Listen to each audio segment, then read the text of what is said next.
Good morning. Learn English with Kiran.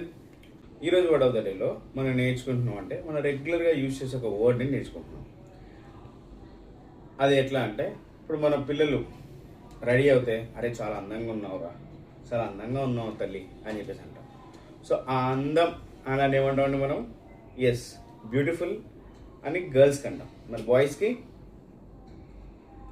Yes, handsome అని అంటాం. Pretty అని కూడా అంటాం గర్ల్స్కి. సో అదే ఈరోజు నా వర్డ్. సరే లేట్ ఎందుకు, చూసేద్దాం రండి. సో ఫ్రెండ్స్, ఈరోజు word of the day already మీకు అర్థమైపోయి ఉంటుంది. అది బ్యూటిఫుల్ అండ్ హ్యాండ్సమ్. హ్యాండ్సమ్ వచ్చేసి బాయ్స్కి వాడతాము, బ్యూటిఫుల్ అనేది గర్ల్స్కి వాడతాము. ప్రెట్టి అని కూడా అంటాము గర్ల్స్ని. తర్వాత థింగ్స్ని మనము ప్రెట్టి అని కూడా అంటామండి. సో ఇక్కడ నేను తెలుగులో మీనింగ్ ఇచ్చాను, ఒకసారి చూడండి. So flowers in the garden are beautiful. ఈ తోటలోని పూలు చాలా అందంగా ఉన్నాయి. Okay, next, the picture is beautiful. చిత్రం చాలా అందంగా ఉంది. The boy is very handsome.